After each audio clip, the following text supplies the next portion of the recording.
Hey everybody, it's Ryan here. Just wanted to let you know I'm still doing low moisture cleaning and also steam cleaning. Each one has their benefits. I like this one more in general uh, because you get faster dry times. I can get most carpets dry within 30 to 90 minutes with this method.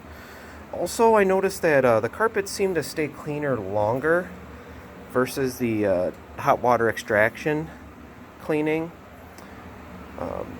But hot water extraction also has its advantages over this method.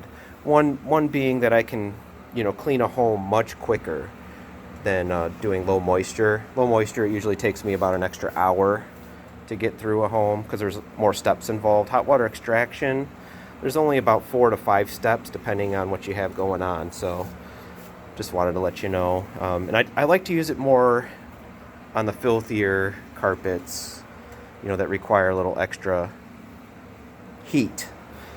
But with this one, I get just as good of results, or better as far as lasting results.